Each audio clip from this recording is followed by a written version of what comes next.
नमस्कार, future express में आप सभी का स्वागत है। मैं हूं वीरेंद्र कुमार और इंडस्ट्रीज पे इस फ्राइडे के दिन मिड सेशन में आपके अप्रोच क्या हो बातचीत करेंगे इस कार्यक्रम में।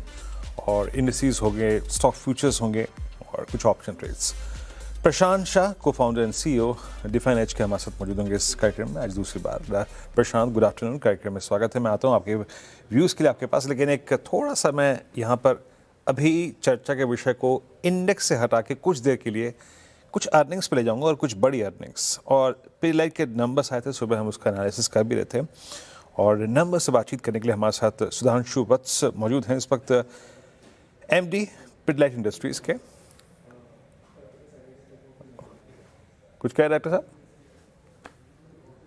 हाँ, ये तो नंबर्स पे आते हैं। पहले आपके स्क्रीन पे रेवेन्यू, यहाँ पे आपकी स्क्रीन पे 3141 करीब 3583 करोड़ रुपए बढ़ के 14% यहाँ पे, और पैट करीब 37% बढ़ के 584 करोड़ रुपए रहा। और स्टॉक में अगर आप देखेंगे अच्छा मूव भी है यहाँ पर। एक काम करते हैं, है ना, पहले मैनेजमेंट से बातचीत ही कर लेते हैं हम, और एक बार स्टॉक लेके आइए, इंट्राडे प्राइस परफॉर्मेंस उसको भी लेके आइएगा, थोड़ा उसको भी देखते हैं। और सुबह से काफ़ी अच्छी खासी स्ट्रेंथ, लेकिन एक ऐसे दिन जब क्रूड में हल्की सी एक शार्पनेस थी, 1516 पे खुला, देन 1483 पे ट्रेड करता हुआ। सुधांशु जी नमस्कार, कार्यक्रम में स्वागत है आपका। और नंबर्स आपके अच्छे लगे सर, और कंज्यूमर ग्रोथ ऑलमोस्ट 15.4% रही, well ahead of expectation, street expectation. Exactly factors क्या थे जिसने आपके इस ग्रोथ को ड्राइव किया, और कितनी सस्टेनेबल लग रही है आपको ये ग्रोथ?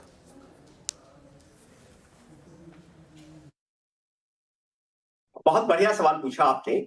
देखिए, मेरा ये मानना है कि यहाँ पे दो या तीन चीजें हुई हैं जहां तक हमारी कंपनी का सवाल है। एक तो थोड़ा डिमांड स्ट्रक्चरली इंप्रूव हुआ है, तो इट इज करेक्ट कि Q4 में स्ट्रक्चरली डिमांड थोड़ा इंप्रूव हुआ था। जो पहले एक्शंस लिए गए थे, चाहे वो आपका बजट इनकम टैक्स रिलीफ रहा हो, वो डिस्क्रिशनरी आइटम्स पे उसका थोड़ा इम्पैक्ट आना शुरू हो गया था अर्बन इंडिया में, चाहे वो आपका जीएसटी रहा हो, तो इन चीजों के इम्पैक्ट जो है वो Q4 में, जो अपना क्वार्टर था ये वाला Q4 FY26 में, उसका इम्पैक्ट आना शुरू हो गया था।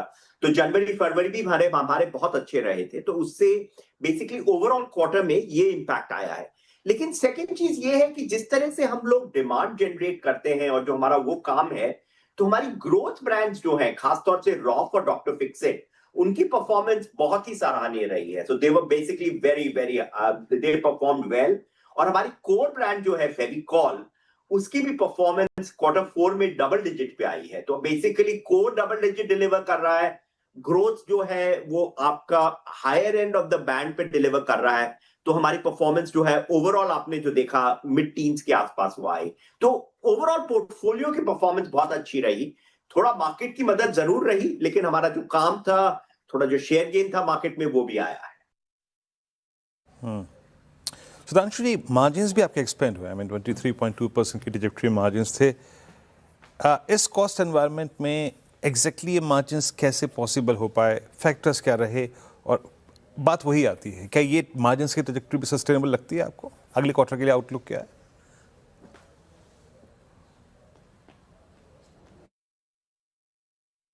देखिए, जहां तक रॉ मटेरियल का इंपैक्ट था या ग्रॉस मार्जिन पे अगर आप देखेंगे लास्ट क्वार्टर का इंपैक्ट, तो वो 100 बिप्स के करीब रहा था, 1% रफली, और 100 बिप्स। लेकिन जो हमारा, क्योंकि जो ग्रोथ जब लिफ्ट होती है तो ऑपरेटिंग लीवरेज आता है, तो because the growth has it went into mid teens की ग्रोथ की वजह से जो ऑपरेटिंग लीवरेज आया, इसलिए आपने एबिटा मार्जिन में क्लोज टू अबाउट 300 बिप्स की आपने, 3% रफली 300 बिप्स का जो वो देखा। तो ये जैसे जैसे ऑपरेटिंग लीवरेज आएगा, ग्रोथ एक्सपेंशन से वो रहेगा going forward. Having said that, आगे वाले सालों में देखिए, हमारा एबिटा में हमेशा हमने एक कॉरिडोर गाइड किया है, 20 to 24% का कॉरिडोर। क्योंकि लास्ट ईयर रॉ मटेरियल थोड़ा बिनाइन था, थोड़ा सॉफ्ट था, फेवरेबल था हमारे लिए, तो वो higher end of the corridor में हमने डिलीवर किया पूरा साल। आप देखेंगे जो हमारा नंबर है कंसोलिडेटेड लेवल पे 24.2, just ahead of our corridor. इस साल क्योंकि वेस्ट एशिया क्राइसिस से काफी इंपैक्ट आ रहा है रॉ मटेरियल इन्फ्लेशन पे, तो हम उस कॉरिडोर का गाइडेंस रख रहे हैं 20 से 24%। उसमें कहां आएंगे वो डिपेंड करता है, वेस्ट एशिया क्राइसिस कितना लंबा चलता है, क्या उसका सिनेरियो रहता है, वो सब देखना पड़ेगा। उसका कुछ इंपैक्ट डिमांड पे आता है, ये सारी चीजें देखते हुए लेकिन हमारा जो ओवरऑल कॉरिडोर है 20 से 24%, उसके बीच में हमें रहना चाहिए अब इस साल में भी। अच्छा, ये B2B वॉल्यूम्स आपकी करीब 14.8%।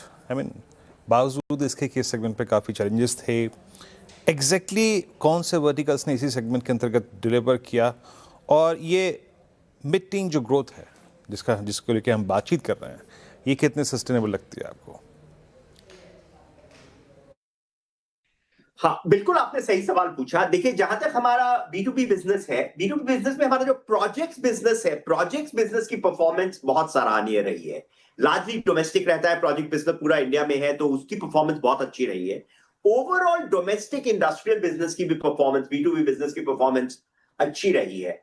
जहां तक एक्सपोर्ट बिजनेस का सवाल है, वहां पे इंपैक्ट आया है, लेकिन उस इंपैक्ट को एब्जॉर्ब करते हुए भी हमने 14% के आसपास अंडरलाइन वॉल्यूम ग्रोथ को डिलीवर किया है। हमारा ये मानना है कि जिस तरह से इंडिया में इंफ्रास्ट्रक्चर पे, कंस्ट्रक्शन पे जो जोर है, वो अगर रहा, वो रहेगा, हमारा मानना है, तो हमारी जो ग्रोथ है, ये आप मिड टीन्स की जो अंडरलाइन वॉल्यूम ग्रोथ है B2B बिजनेस में, ये देख सकते हैं आने वाले समय में भी।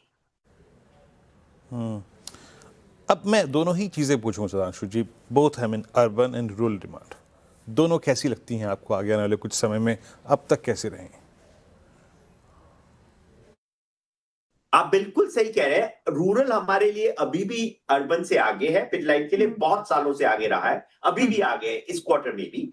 लेकिन अर्बन डिमांड बहुत पिकअप करी है, तो अर्बन डिमांड अब रूरल के काफी क्लोज आ गई है, तो अर्बन डिमांड में इंप्रूवमेंट आया है। लेकिन रूरल जहां तक रूरबन जो हम बोलते हैं, which is very small town India and rural, वहां पे डिमांड अर्बन से तेज है अभी। सुधांशु जी, आखिरी प्रश्न पूछूंगा आपसे यहाँ पे। आई मीन जिस प्रकार का कमोडिटी प्रेशर है ना, जिस प्रकार के क्रूड प्राइसेस हैं, ये नो डाउट अबाउट दैट कि प्रेशर है इस पर, कॉस्ट प्रेशर्स हैं, क्या प्राइस हाइक की पॉसिबिलिटी बन रही है? विचार हुआ है इस पे, और लेटर और sooner, I mean within next 3 months और 4 months, is there any possibility of price hike?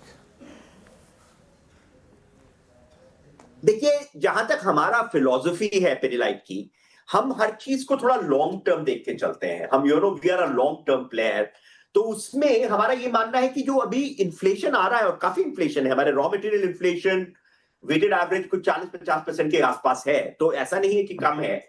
तो हमारा ये मानना है कि पहला चीज हम जो करेंगे, we will pass on in a calibrated manner, धीरे धीरे जो हमारा एब्सोल्यूट रुपीज प्राइस इंक्रीज आया है, उसको पहले पास ऑन करेंगे। पहला प्राइस इंक्रीज हमने अप्रैल में ले लिया है, उसका दूसरा हम मई में ले चुके हैं। ये दोनों प्राइस इंक्रीज मिला के कुछ 12-15% के करीब प्राइस इंक्रीज हमने लिया है। डिवीजन से डिवीजन पे फर्क पड़ता है, लेकिन तो हम वो प्राइस इंक्रीज जो है वो आप देखेंगे वो जा रहा है मार्केट में। पहला प्राइस इंक्रीज रीजनेबली अच्छे से एब्जॉर्ब हुआ है, दूसरे प्राइस इंक्रीज को अब देखते हैं कैसे कैसे जाता है। तो हमारा पहला पॉइंट यही रहेगा कि जो एब्सोल्यूट रुपीज इंक्रीज है, उसको हम पास ऑन करते हैं। थोड़ा सा मार्जिन पे शॉर्ट टर्म में इफेक्ट आएगा, लेकिन हमारा ये मानना है कि ग्रोथ पे फोकस रहे, ग्रोथ पे हम फोकस रखें, डिमांड जनरेशन अपनी तरफ से पूरा काम करते रहे उसके लिए। और आगे जैसे जैसे वेस्ट एशिया देखते हैं किस तरह से अनफोल्ड होती है क्राइसिस, उसमें देखते हैं अगर 1 महीने के अंदर कुछ शॉर्ट टर्म रेजोल्यूशन आ गया, तो मेरे हिसाब से डिमांड पे इफेक्ट बहुत कम आएगा। चलिए सुधांशु जी, बहुत बहुत शुक्रिया, आप इस बातचीत में आज शामिल हुए। नंबर्स के बाद और सभी पहलुओं पे आपने बात करी, और शुक्रिया आपका, और पूरी CNBC आवाज़ टीम की तरफ से आपको नेक्स्ट क्वार्टर के लिए शुभकामनाएं। बहुत बहुत शुक्रिया। चलिए प्रशांत के पास चलते हैं। We are at almost for Nifty bank at day low. देखिए, क्रक्स ये है कि निफ्टी बैंक डे लो पर है, ऑल दो निफ्टी ने समहाउ अपने डे लो को अब तक प्रोटेक्ट करके रखा है। प्रशांत, नमस्कार, कार्यक्रम में स्वागत है। प्रशांत, कैसे डील कर रहे हैं? एक बार प्लीज रुपी लेके आइएगा, dollar rupee equation, and then crude. देखिए, क्रूड तो सुबह के मुकाबले फिर भी ठीक है। मैंने सुबह हमने ऑलमोस्ट 102 पॉइंट समथिंग के पैच को हिट कर दिया था। तो फॉरेक्स मार्केट में versus I think 0.58 we are at 43, slight recovery है रुपए में, और क्रूड करीब करीब 100.42, तो वहाँ से लगभग $1.5 नीचे है। प्रशांत, जिस तरीके से निफ्टी ने 24,200 को हैंडल किया है so far, but Nifty bank I think slip कर रहा है इस वक्त 20 डे के नीचे, और ज़्यादा कोरिलेशन इन दोनों फैक्टर का निफ्टी बैंक के साथ है। कैसे रीड कर रहे हैं सेकेंड हाफ के लिए, स्पेशली अब हम वीकेंड की तरफ बढ़ रहे हैं और ये दो वेरिएबल हमें परेशान कर रहे हैं, क्या टेक है सेकंड हाफ के लिए? Virendra, first of all thank you for having me. दो चीजें हैं, मैं थोड़ा सा निफ्टी पे टाइम ले रहा हूँ, बाकी अपने आंसर्स में थोड़ा शॉर्ट में रखूंगा। देखिए निफ्टी पे अगर हम देखें 2 अप्रैल की बॉटम से अब तक के रैली में और करीब 2000 पॉइंट का हमने निफ्टी का गेन देखा है, रफली 9% 10% के आसपास का बॉटम से।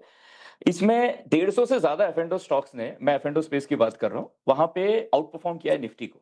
तो ये जो रैली है ना, ये ब्रॉड बेस्ड रैली है, यहाँ पे स्टॉक पार्टिसिपेशन बहुत स्ट्रांग है, जो अंडरनीथ है वो बहुत बुलिश है, और ब्रेथ पे भी जो सारा पार्टिसिपेशन ट्रेंड है वो बहुत स्ट्रांग है। अभी शॉर्ट टर्म में एक एग्जॉशन है। अब यहाँ निफ्टी की परफॉर्मेंस को ही हम अगर बात करें, अभी हम क्रूड ऑयल की बात कर रहे थे, लेकिन अगर हम गोल्ड के साथ देखें, बॉन्ड्स के साथ देखें, एसेट क्लासेस के साथ देखें, निफ्टी में क्लियर आउट परफॉर्मेंस का ट्रेंड है। लास्ट 10 दिन में निफ्टी की एक रेंज रही है 400 टू 500 पॉइंट्स की, और अब उस रेंज में ही है। लेकिन अब यहां से जैसे मैं इसको रीड कर रहा हूं कि निफ्टी कहीं ना कहीं बहुत ज्यादा मुझे शॉर्ट टर्म में वीक नहीं लग रहा है। ये पॉसिबिलिटी है आज थोड़ा सा डाउनसाइड वीकनेस रहेगा। 24,200 में स्ट्रॉन्ग डेटा है, मुझे लग रहा है कि वो प्रोटेक्ट करेगा। अगर वो नहीं हुआ तो हम 24,100 ये इसके आसपास तक का एक बेरिश ट्रेंड देख सकते हैं। लेकिन मुझे लगता है यहां से निफ्टी कहीं ना कहीं वो बॉटम करके अगला रैली जो है वो bullish, I am bullish on Nifty. तो शॉर्ट टर्म में भी स्ट्रेटेजी होना चाहिए कि बाय ऑन पुल बैक्स।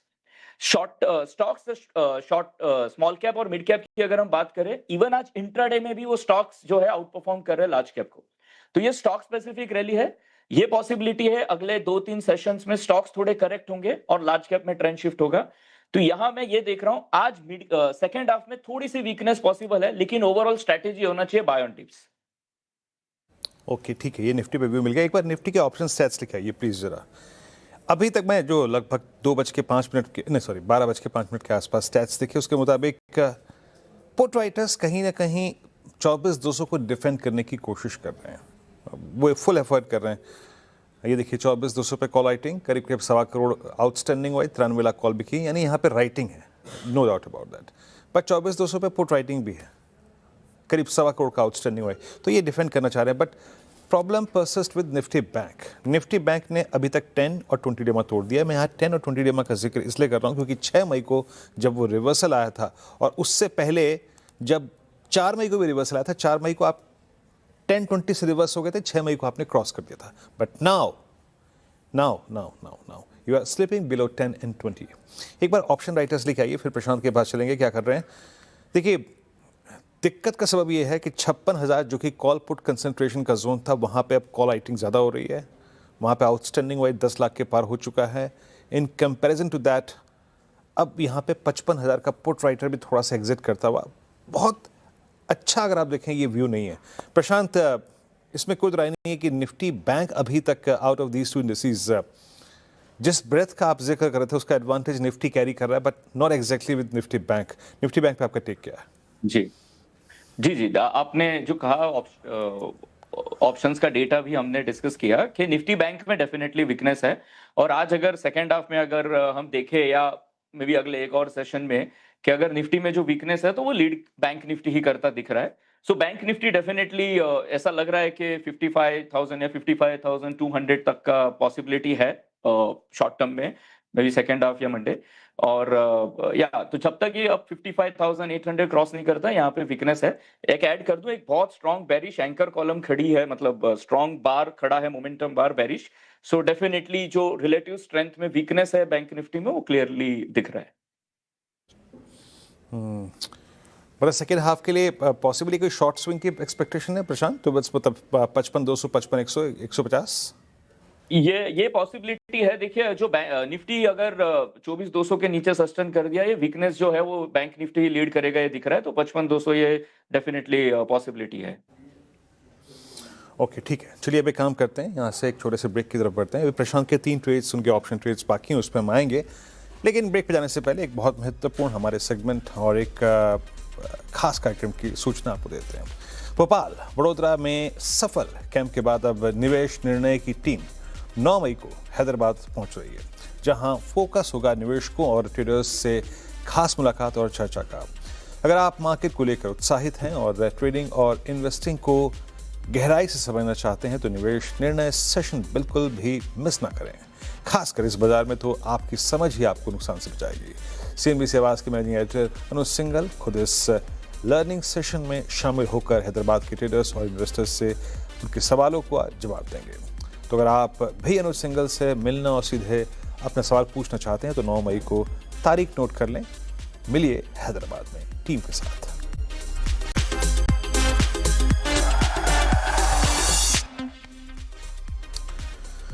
स्वागत है कार्यक्रम एक बार फिर से आपका। ब्रेक से पहले हमने पिटिला की मैनेजमेंट से चर्चा करी, प्रशांत के इंडस्ट्रीज पे व्यू लिए, ऑप्शन स्टैट्स को देखा और अब एक काम करते हैं, स्टॉक स्पेसिफिक आइडियाज पे आते हैं। प्रशांत, 3 ट्रेड्स क्या रहेंगे आपके? वीरेंद्र देखिए, 2 चीजें हैं, क्योंकि मैं ओवरऑल जो है मुझे लगता है कि स्टॉक स्पेसिफिक एक्शन मार्केट में रहेगा और जैसे मैंने पहले बताया बाय ऑन डिप्स जैसा स्ट्रैटेजी होना चाहिए।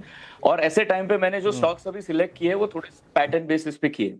मतलब ये जो मार्केट है जहां पे हम स्ट्रॉन्ग मोमेंटम में है, मैं एक थोड़ा सा बुलिश हूं एयू बैंक पे, जहां पे हम क्योंकि ये अभी मोमेंटम वाला है और थोड़ा सा आउट परफॉर्म कर रहा है इस सेक्टर को। मुझे लग रहा है जब मार्केट यहाँ से ट्रेंड करेगी तो ये और स्ट्रॉन्ग परफॉर्म करेगा। स्टॉप लॉस है 1020 को रख सकते हैं और टारगेट 1080 पॉसिबल है।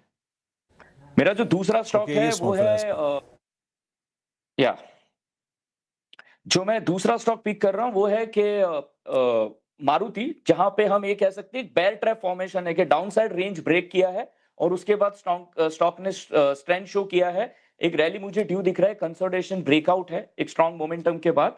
सो यहाँ पे स्टॉप लॉस 13,600 का और टारगेट 14,200 पॉसिबल है।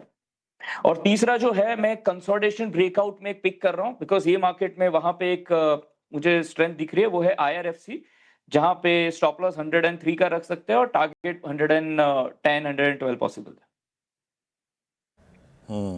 3 ट्रेड हैं प्रशांत की, एक करके रखिएगा। पहला ट्रेड आपने पिक किया एयू स्मॉल फाइनेंस बैंक का। डॉक्टर साहब, जब आप एयू स्मॉल फाइनेंस बैंक को रखिएगा तो प्लीज़ उसका ओपन इंटरेस्ट भी रखिएगा। ये एक ऐसा स्टॉक है जिसकी शायद मेरे ख्याल से निफ्टी बैंक के साथ अगर आप प्राइस परफॉर्मेंस को देखें ना तो बीते कुछ समय में वो कोरिलेशन एस्टेब्लिश नहीं कर पाएंगे। Nifty bank volatile with down bias रहा है, बट यहाँ पे रही है एक्यूट स्ट्रेंथ और अभी भी आप 1040 पे when Nifty bank is a day low is trading at day high. करीब 1.5 लाख शेयर का बिल्डअप यहाँ पे हुआ है। दूसरा ट्रेड था प्रशांत का रखिएगा ए स्मॉल फाइनेंस बैंक के बाद क्या था, मेरे ख्याल से वो पिक किया उन्होंने मारुति को। यस, मारुति रखिएगा।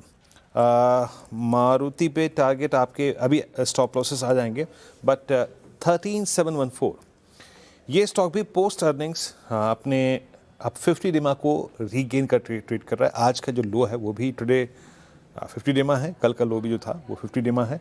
और एक प्रशांत ने पिक किया है IRFC, जरा प्लीज़ रखिएगा IRFC और इंटरडे चार्ट रखिएगा IRFC का। और उसके बाद जरा इसका ओपन इंटरेस्ट भी रखिएगा। ये IRFC 106 पर ये प्रशांत यहाँ पे व्यू क्या आपका टारगेट क्या रखा है आपने? में 103 का स्टॉप लॉस है और 110 और 112 की टारगेट। ओके, चलिए एक ये बात हो गई अब कॉल्स पे। अब लेके आइए आप Nifty bank. Nifty bank proceed कर रहा है अप टूवर्ड्स डे लो। प्रशांत, हमने एक ऐसा स्टॉक तो पिक कर लिया वाकई जो कि with in banks irrespective of fact कि निफ्टी बैंक क्या कर रहा है वो अच्छा कर रहा है, but look at ICICI bank day लो, सारी की सारी वीकनेस यहीं से आ रही है। Even the shortest moving average आप 10 डेमा को भी रीगेन नहीं कर पा रहे हैं। ICICI बैंक पे टेक क्या है आपका 1263 पर? एक्चुअली देखिए, अब जो हम वीकनेस देख रहे हैं ये ICICI बैंक, HDFC बैंक, यहाँ पे हम देख रहे हैं वीकनेस। तो यस, बेरिश, जब हम बैंक निफ्टी बेरिश की बात करें तो हो सकता है ICICI और ये प्राइवेट बैंक्स लीड करेंगे आज के दिन जो डाउन साइड है, या शॉर्ट टर्म में हम बेरिश देख रहे हैं। इनफैक्ट यहाँ पे ये पॉसिबिलिटी है कि ICICI बैंक में एक 1280 के पुट ऑप्शन पे हम देखें, वहां पे एक ट्रेड अपॉर्चुनिटी हो सकता है फॉर सेकेंड हाफ के हम करीब 27 के करीब का एक स्टॉप लॉस के साथ चले जो एवरेज ट्रेडिंग प्राइस है, और टारगेट पॉसिबल है 3840 अगर यहाँ से लीड करे। जी, ICICI बैंक खासा दबाव में इस वक्त डे लो की तरफ प्रोसीड करता हुआ। एक बार बैंकिंग स्टॉक फ्यूचर्स का कंट्रीब्यूशन रखिएगा आप, कंट्रीब्यूशन जो प्लेट होती है कि कहाँ कहाँ से दबाव आ रहा है और कौन इस दबाव को थोड़ा सा अगर आप देखें ले रहा है बाहर। HDFC बैंक और ICICI बैंक, एक्सिस बैंक और इवन SBI, मतलब नंबर्स भी SBI के, बट आप किसी भी ऐसे दिन ऐसी स्लाइड देखना नहीं चाहेंगे, but no doubt about that जो प्रशांत ने पिक किया है एयू स्मॉल फाइनेंस बैंक वो अच्छा करता हुआ। एक ब्रेक के बाद ऑप्शन ट्रेड हाजिर हो जाएगा।